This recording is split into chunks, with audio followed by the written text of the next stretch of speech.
roll out, hit this thing in first and see what happens.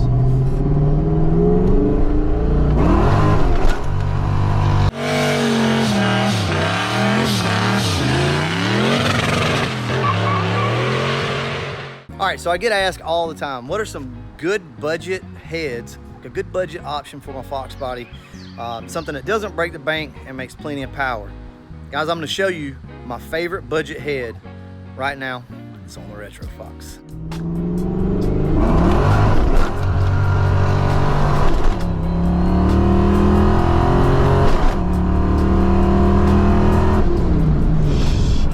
If you guys have been around on the channel for any length of time, you know the Retrofoc. This is my baby. I love this car. I've had this thing forever now.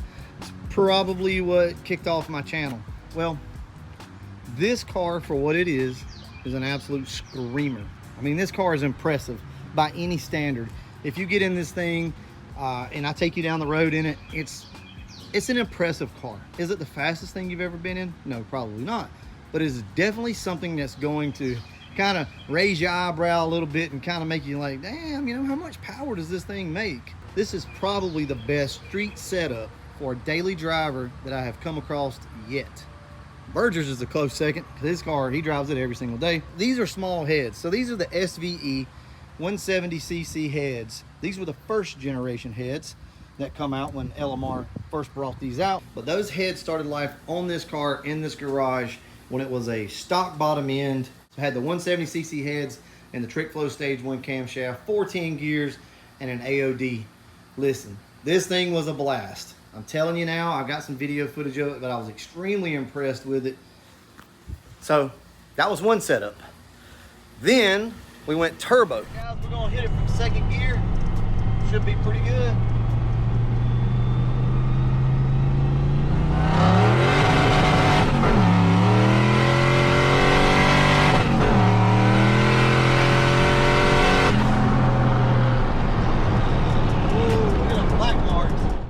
Well, it got nasty then.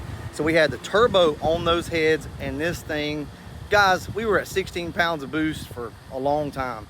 We beat the snot out of this thing and it made extremely good power. And I know a lot of you want dyno numbers, right? You're like, well, okay, you're saying it's fast, but how fast was it? How much power did it make? Here's what I'll tell you guys. Horsepower, knowing your horsepower and dyno in a car is a good thing, but it's more of just for reference, right? It helps you to tune because you can get the most power while you're at the dyno, so you know you've made the most power, but ultimately that power number doesn't mean anything. It's all about seat of the pants. Berger, where you at? Come on, I gotta ask you something. You don't want to be on camera today, but I want to ask you. Now, honest opinion, I know you've heard me on video here, but honest opinion, which one of these cars out of all of them is probably the most impressive for its setup? The red car, Retrofoc. The red car. Guys, that car is a stock bottom end, B cam, 170cc heads, stock upper intake.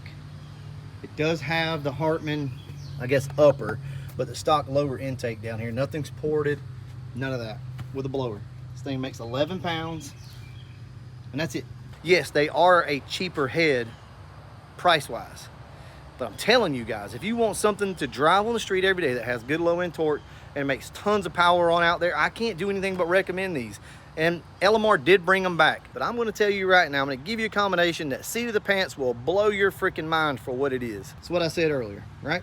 It's B303 cam, stock bottom end, 170cc heads, stock intake. Guys, that thing didn't probably do anything. S-trim supercharger, that's it. Stock T5, Jones mufflers, 60-pound injectors. I mean, it's as simple as that, guys. And this thing is rowdy, rowdy, rowdy.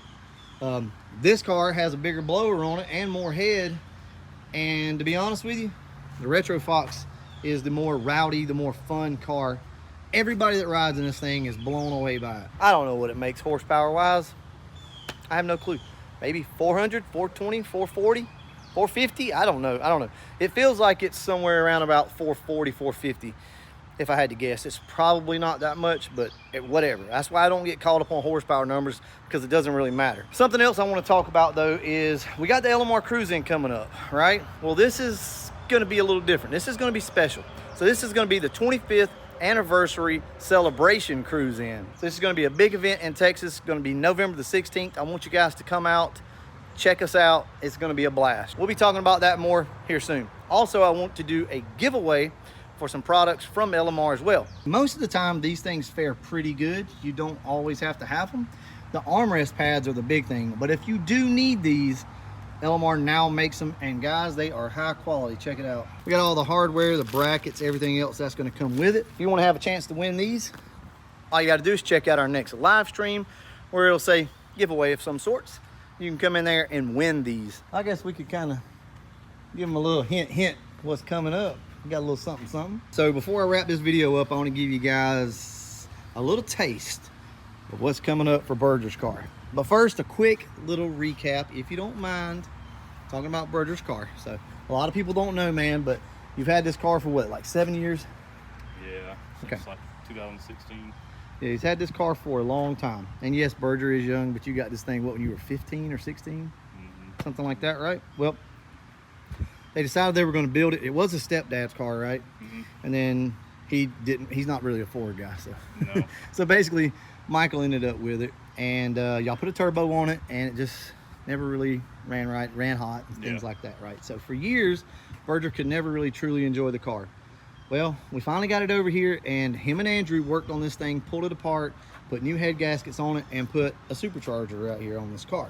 From that point on, it became a fun car, right? You started enjoying driving it. Oh yeah. Then we lowered it, we put a set of wheels on it, we cleaned it up, buffed it. He put a different intake on it. I mean, this thing's come so far. A TKX now in the car. He loves this thing. He drives it every single day. So much that I have to tell him at night, hey man, you can't be over here till 2 o'clock in the morning with your loud car every night. You know, you're gonna wake up all the neighbors. This thing is loud, but man, is it fun. Oh, and he just put some drag radials on it over here too. Check that out.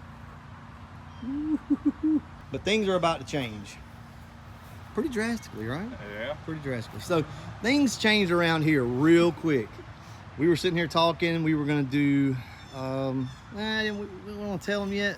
I'll tell you what, in the next video that we do on his car, we'll reveal everything that we're doing to it, but I think it's going to be, I think this thing's gonna set the internet on fire.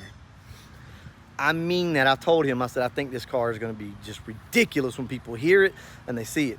I will tell you, we're keeping the same engine in the car. It's not anything like that, but it's gonna be as drastic as you could probably go without changing the engine out. This thing is gonna be healthy. It's gonna sound really good. And he's probably gonna tear it up. I mean, I'm just being honest. I mean, he's probably gonna tear this thing up because he's basically just a big kid, and 7,000 every day, all day, so we'll see. But he's gonna have fun doing it, and I think that's awesome. So there it is, guys. You want a good street setup, SVE heads. I can't really speak on the 185cc heads. I've never had a set of them, but I would imagine they're gonna be a healthy head as well. With that being said though, my recommendation for a everyday street car that you just want to drive around and go back and forth to work and have really, really good power all the way around, I'd say the 170s. There are plenty of other good heads out there, guys. I'm not saying that these are the only heads, but these are the heads out of everything that I've got in my yard right now. These are the heads that impressed me the most. See, when we put the heads on Berger's car, we expected a lot. That's a lot of head that we put on that car. And we expected a whole hell of a lot out of it. It's just now getting there to where we're like, okay, the heads are finally, you know, making a difference. Another good example, the 11R heads. Love these heads on the 65. They were on the, they were in the Calypso as well. Great head, but you know that though, right? You're paying over $2,000 for a set of really good heads, so hell yeah, they better perform. Over here we have the Canfield 192cc heads, old school. Now these are a badass set of heads, especially for the money back in the day, but you can't get them anymore, so can't really recommend these, but they're a really good street head. Probably a little too big for instant low-end grunt power-wise, but they are a really good street head. So we have the Poop Coupe over here, and it has no heads, right? Nothing on this thing. It's got stock heads. Eventually, we're gonna pull the engine out of the Poop Coupe, and this is gonna go in the Calypso. Well, when it goes in the Calypso, we're probably gonna wanna put a set of heads on it. So I'm either gonna go 170cc SVEs, or I'm gonna try the 185s on it and see how that works. So I don't know, we'll see. Real quick, before we go, we're about to do the rear end. We're getting started on the 8.8 in the Gray Ghost, so we're about to pull that thing in right now as we speak and start pulling this rear end down. We got a drive shaft coming today for the car out of an Explorer, so hopefully that works. And that's it, guys. I hope everything works. We got all of our brackets and all of our hardware and everything else over here today. So, whew, I sure hope this works, because that little rear end is not happy in this car. All right, I'm gonna go ahead and wrap this video up. And as always, thanks for watching.